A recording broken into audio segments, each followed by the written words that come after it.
Bismillahirrahmanirrahim. Assalamu alaikum, dear students. This is Imran Sir from FEI. This class 10th Political Science, chapter number 2, Federalism. This is the lecture number first of this chapter. Let us start today's first topic. जैसे कि मैंने पहले announce किया कि इस chapter का नाम है फेडरलिज्म, तो हम स्टोरी में वापस जाते हैं जब हमने आपको बेल्जियम और श्रीलंका की कहानी सुनाई थी। तो हमने देखा था कि बेल्जियम में अगर हम बात करें वहाँ पे फेडरलिज्म था। सेंट्रल गवर्नमेंट ने अपने बहुत सारे पावर्स वहाँ की रीजनल गवर्नमेंट या हम कह सकते हैं स्टेट गवर्नमेंट्स को दे दिए। तो वहाँ पहले से भी स्टेट गवर्नमेंट्स के पास पावर्स थे, लेकिन वो स्टेट गवर्नमेंट सबऑर्डिनेट थी तब तक सेंट्रल गवर्नमेंट की। इसका मतलब सेंट्रल गवर्नमेंट कभी भी स्टेट गवर्नमेंट की पावर्स कम कर सकती थी। लेकिन 1993 में जब उन्होंने कॉन्स्टिट्यूशन में अमेंडमेंट की तो उन्होंने इस तरह से स्टेट गवर्नमेंट्स को पावर्स दिए। अब सेंट्रल गवर्नमेंट चाह के भी वो पावर्स कम नहीं कर सकते थे। इसके अलावा अगर हम बात करें श्रीलंका की, तो श्रीलंका में जो तामिल्स थे उनकी डिमांड यही थी कि वहाँ पे फेडरलिज्म आए, लेकिन उन्होंने वहाँ पे यूनिटरी फॉर्म ऑफ गवर्नमेंट अपनाई। यूनिटरी फॉर्म ऑफ गवर्नमेंट वो होती है जिसमें सारे पावर सेंट्रल गवर्नमेंट के हाथों में होते हैं, या फिर अगर वो स्टेट गवर्नमेंट को पावर्स देते भी है तो वो स्टेट गवर्नमेंट सबऑर्डिनेट होती है सेंट्रल गवर्नमेंट के। इसका मतलब सेंट्रल गवर्नमेंट कभी भी यूनिटरी फॉर्म ऑफ गवर्नमेंट में स्टेट गवर्नमेंट के पावर्स कम कर सकती है या बढ़ा सकती है, लेकिन फेडरलिज्म में ऐसा नहीं होता है। यहाँ पे पावर्स मतलब एक हिसाब से स्टेट गवर्नमेंट्स को जो दिए जाते हैं वो स्टेट गवर्नमेंट फिर सबऑर्डिनेट नहीं होती है सेंट्रल गवर्नमेंट की। तो इसी तरह से इसको हम कह सकते हैं vertical division of power sharing भी कहते हैं। जैसे कि आपने different forms of power sharing पढ़ा था, उसमें हमने पढ़ा था vertical division of power sharing. तो फेडरलिज्म वो गवर्नमेंट होती है in which the powers from central authority are taken and given to the state governments. तो इस तरह की मॉडर्न डेमोक्रेसी में इस तरह की फेडरलिज्म हमें अक्सर आजकल की कंट्रीज में देखने को मिलती है। इसके अलावा हमें यहाँ पे पढ़ने फीचर्स ऑफ फेडरलिज्म। तो अक्सर यहाँ पे हम ये जो 6 या 7 फीचर्स पढ़ेंगे, मैं आपको एक एक करके समझाऊंगा। फेडरलिज्म में सबसे पहले 2 और मोर लेवल्स ऑफ गवर्नमेंट होती है। 2 और मोर मतलब अगर हम बात करें, सबसे पहले सेंट्रल गवर्नमेंट जो पूरी कंट्री पे रूल करती है, उसके बाद होती है स्टेट गवर्नमेंट जो अलग अलग स्टेट्स पे रूल करती है। अब इंडिया एक वास्ट कंट्री है, तो इन्होंने एक थर्ड टायर ऑफ गवर्नमेंट या थर्ड लेवल की गवर्नमेंट बनाई है जिसको लोकल गवर्नमेंट कहते हैं। तो रूरल एरियाज के लिए पंचायती राज और अर्बन एरियाज के लिए म्यूनिसिपैलिटीज। अब ये different levels of government same citizens पे रूल करती है, लेकिन इनकी अपनी जुरिस्डिक्शन है। जुरिस्डिक्शन का मतलब होता है कि बेसिक मैटर्स में लेजिस्लेशन, टैक्सेशन हो या एडमिनिस्ट्रेशन, एक पर्टिकुलर इलाके पे चलाती है। जैसे कि हम देख सकते हैं सेंट्रल गवर्नमेंट अगर कोई लॉ बनाएगी तो वो एक कंट्री के पूरे जहाँ पे उनके बॉर्डर्स है वहाँ पे अप्लाई होगा, लेकिन स्टेट गवर्नमेंट्स के बॉर्डर्स अलग होते हैं। अगर स्टेट गवर्नमेंट कोई लॉ बनाएगी तो वो उस पर्टिकुलर स्टेट में ही लागू हो जाएंगे। इसके अलावा अगर हम बात करें स्टेट गवर्नमेंट हो या सेंट्रल गवर्नमेंट, इनके पास जो पावर्स है, इनके पास जो अथॉरिटी है, ये कॉन्स्टिट्यूशनली गारंटीड है। इसका मतलब ये कॉन्स्टिट्यूशन में बाकायदा तौर पे लिखा गया है स्टेट गवर्नमेंट के पास कौन से पावर्स है, सेंट्रल गवर्नमेंट के पास कौन से पावर्स है। उसके बाद ये जो प्रोविजन ऑफ कॉन्स्टिट्यूशन है, जो कॉन्स्टिट्यूशन में लिखा गया है, इसको सेंट्रल गवर्नमेंट या स्टेट गवर्नमेंट अकेले चेंज नहीं कर सकते। अगर कॉन्स्टिट्यूशन में कोई चेंज करनी हो, तरमीम करनी हो, तो उसमें both the levels of government की हम कह सकते हैं का कंसेंट चाहिए, रजामंदी चाहिए। इसके अलावा अगर स्टेट और सेंट्रल गवर्नमेंट के बीच में कोई भी प्रॉब्लम होती है फेडरल टाइप ऑफ गवर्नमेंट्स में, तो उसमें कोर्ट्स इंटरवीन करती है। तो courts act as an umpire, तो यहाँ पे जो भी डिस्प्यूट होंगे वो कोर्ट्स हल करते हैं। जैसे कि इंडिया में हाई कोर्ट सबसे जो टॉप मोस्ट कोर्ट है वो है सुप्रीम कोर्ट। और इसके अलावा सोर्स ऑफ रेवेन्यू दोनों फॉर्म्स ऑफ गवर्नमेंट के लिए डिफरेंट होते हैं। सेंट्रल गवर्नमेंट के लिए अलग, स्टेट गवर्नमेंट की अलग, ताकि फाइनेंशियल ऑटोनॉमी उनके पास रहे, अपने खर्चे वगैरह ये चला सके। फाइनली फेडरलिज्म में 2 ऑब्जेक्टिव्स होते हैं। सबसे पहले अपनी टेरिटरी को सेफगार्ड करना, प्रोटेक्ट करना, और दूसरा यूनिटी को बढ़ावा देना। इसके अलावा टू एकोमोडेट रीजनल डाइवर्सिटी, जिस तरह से हम देख रहे हैं दुनिया की वो जितनी भी कंट्रीज़ है वहाँ पे बहुत सारी डाइवर्सिटी है। अलग-अलग किस्म के लोग, अलग रिलिजन्स के लोग, अलग लैंग्वेजेस के लोग रहते हैं। तो सभी लोगों को इक्वल राइट्स या पावर शेयर करने ज़रूरी होते हैं। इससे क्या होता है, इससे जो हमारी सोसाइटी होती है, ये डिसइंटीग्रेट नहीं होती है या हमारी कंट्री वो डिसइंटीग्रेट नहीं होती है। तो ये फीचर्स ऑफ फेडरलिज्म है। इसके बाद यूनियन टेरिटरी, ये और एक फॉर्म ऑफ गवर्नमेंट है जो कि मतलब बड़ी-बड़ी कंट्रीज़ में इस तरह की गवर्नमेंट भी बनाई जाती है। अब जिन टेरिटरीज़ का, जिन इलाकों की बाउंड्री या हम कह सकते हैं एरिया उतना बड़ा नहीं है कि हम उनको स्टेट का दर्जा दें, तो इंडिया में उनको यूनियन टेरिटरी का दर्जा दिया गया है। तो अगर हम बात करें, इसको सेंट्रल गवर्नमेंट ही चलाता है।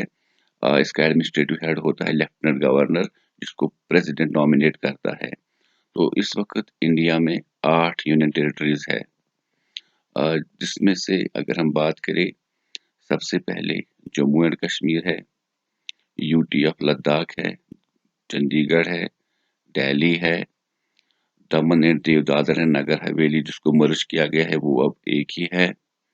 इसके अलावा पुडुचेरी है, लक्षद्वीप, और उसके बाद finally Andaman and Nicobar island. इसके अलावा टाइप्स ऑफ फेडरेशंस, अगर हम बात करें, फेडरेशंस डिपेंड करती है कि ये किस पर्सपेक्टिव या किस हिस्टोरिकल पर्सपेक्टिव के हिसाब से फेडरेशंस बनी है। तो यहाँ पे दो किस्म की फेडरेशंस होती है दुनिया में। एक को बोलते हैं कमिंग टुगेदर फेडरेशन, जिसमें अलग अलग स्टेट्स मिलकर एक बड़ा यूनिट बनाती है, ताकि उनकी सॉवरेंटी, उनकी हम कह सकते हैं सिक्योरिटी वगैरह ज़्यादा मजबूत हो जाए। इसमें अगर हम बात करें यूएसए, स्विट्जरलैंड और ऑस्ट्रेलिया, तो इन कंट्रीज में हम कह सकते हैं कि जो स्टेट्स है, सेंट्रल गवर्नमेंट के बराबर उनके पावर्स भी बराबर होते हैं। तो इसमें स्टेट्स खुद ब खुद आती है और एक बड़ा यूनिट बनाती है। तो स्विट्जरलैंड, यूएसए एंड ऑस्ट्रेलिया इसकी एग्जांपल्स है। दूसरी होती है होल्डिंग टुगेदर फेडरेशन। इस तरह की फेडरेशन में एक बड़ी कंट्री क्या करती है, वो अपनी पावर शेयर करती है, अपने आप को अलग अलग स्टेट्स में डिवाइड करती है। तो इस तरह की फेडरेशंस में स्टेट गवर्नमेंट्स ज़्यादा ताकतवर नहीं होती है। जैसे कि इसमें एग्जांपल्स है इंडिया, स्पेन, बेल्जियम। तो इसमें पावर सेम ही रहते हैं सेंट्रल और स्टेट गवर्नमेंट के पास। या हम कह सकते हैं सेंट्रल गवर्नमेंट थोड़ी सी मजबूत होती है as compare to state governments. लेकिन कमिंग टुगेदर फेडरेशंस में स्टेट्स पूरी तरह से इंडिपेंडेंट होती है, वो उतनी ही पावरफुल होती है जितनी सेंट्रल गवर्नमेंट होती है। इसके अलावा what makes India A federal country, तो ये एक इम्पॉर्टेंट टॉपिक है।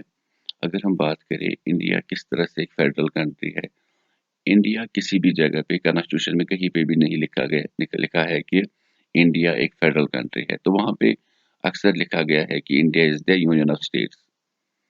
तो इस वक्त इंडिया में 28 स्टेट्स है, 8 यूनियन टेरिटरीज है, और इसके अलावा लोकल गवर्नमेंट भी है। जैसे मैंने यहाँ पे लिखा है कि the third tier of federation India में ऐड की गई है, जैसे कि पंचायती एंड म्यूनिसिपैलिटीज। तो पहले मैंने कहा पंचायती राज जो होता है वो रूरल एरियाज के लिए होता है, म्यूनिसिपैलिटीज अर्बन एरियाज के लिए। तो यहाँ पे हम बात करेंगे कि सेंट्रल गवर्नमेंट, स्टेट गवर्नमेंट वगैरह के पास जो पावर्स है, जिस पर वो लेजिस्लेट कर सकते हैं, जिस पे वो लॉ बना सकते हैं, इनको 3 लिस्ट्स में डिवाइड किया गया है। सबसे पहले यूनियन लिस्ट। यूनियन लिस्ट में सेंट्रल गवर्नमेंट या यूनियन गवर्नमेंट जिन सब्जेक्ट्स पे लॉ बना सकती है, जो कि कॉन्स्टिट्यूशन में बाकायदा तौर पे लिखे गए हैं। इसका मतलब सेंट्रल गवर्नमेंट के पास इन सब्जेक्ट्स के रिलेटेड पावर्स है, इन पर सिर्फ सेंट्रल गवर्नमेंट ही लॉ बना सकती है। जैसे कि railways, foreign affairs, defence, banking, currency वगैरह।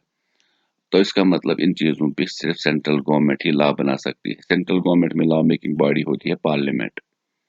उसके बाद स्टेट लिस्ट। इसमें वो सब्जेक्ट्स होते हैं जिन पर सिर्फ स्टेट गवर्नमेंट ही लॉ बना सकती है। इन सब्जेक्ट्स में से आता है agriculture, irrigation, trade, police etcetera. जैसे कि एग्जांपल के तौर पे हर एक स्टेट की अपनी पुलिस होती है, जैसे कि पंजाब पुलिस, हरियाणा में होगी हरियाणा पुलिस, महाराष्ट्र में होगी महाराष्ट्र पुलिस। इसके अलावा कंकरेंट लिस्ट, इसमें 52 सब्जेक्ट्स आते हैं। अब कंकरेंट लिस्ट में जिन चीज़ों पे लॉ बनाया जाता है, इसमें यूनियन सेंट्रल गवर्नमेंट भी और स्टेट गवर्नमेंट भी लॉ बना सकते हैं। इसमें वो सब्जेक्ट्स आते हैं जो कि कॉमन हो, दोनों के लिए मतलब हम कह सकते हैं इक्वल इम्पोर्टेंस रखते हो। जैसे कि forest, education, succession, adoption, trade union और इसके अलावा मैरिज एटसेट्रा। तो इन करंट सब्जेक्ट्स में मैंने पहले ही कहा सेंट्रल गवर्नमेंट भी लॉ बना सकती है, स्टेट गवर्नमेंट भी लॉ बना सकती है। अब यहाँ पे मसला है कि अगर किसी लॉ के ऊपर कंकरेंट लिस्ट में कोई मसला खड़ा हुआ, स्टेट और सेंट्रल गवर्नमेंट के बीच में कोई डिस्प्यूट खड़ा हुआ, तो उस वक्त जो सेंट्रल गवर्नमेंट ने लॉ बनाया होगा वही वैलिड रहेगा। अब यहाँ पे मैंने जो मेंशन किया कि ये सारे के सारे सब्जेक्ट्स कॉन्स्टिट्यूशन में लिखे गए हैं और वहाँ पे डिस्ट्रीब्यूशन भी अच्छे तरीके से हुई है, लेकिन वहाँ पे बाकायदा तौर पे कॉन्स्टिट्यूशन में लिखा गया है कि कॉन्स्टिट्यूशन का ड्राफ्ट कंप्लीट होने के बाद अगर कोई नई चीजें यहाँ पे वजूद में आई तो उनको किस लिस्ट में डाला जाएगा। जैसे कि कॉन्स्टिट्यूशन कंप्लीट होने के बाद हमने देखा कि मोबाइल, कंप्यूटर, ये जो हम कह सकते हैं सॉफ्टवेयर वगैरह ये चीजें आ गई, ये नई चीजें हैं। इनको एक नई लिस्ट में इंक्लूड किया गया है जिसको रेसिडुअरी पावर्स कहा जाता है। तो रेसिडुअरी पावर्स में नंबर ऑफ सब्जेक्ट्स फिक्स नहीं किए गए हैं। अब रेसिडुअरी पावर्स में जो नए नए सब्जेक्ट्स आएंगे उन पर सिर्फ सेंट्रल गवर्नमेंट ही लॉ बना सकती है। तो इसी के साथ ये वाला वीडियो इसी के साथ खत्म होता है। तो स्टे सेफ, फी अमानिल्लाह। इंशाल्लाह जल्द ही अगली वीडियो के साथ हम फिर से आएंगे। थैंक्स।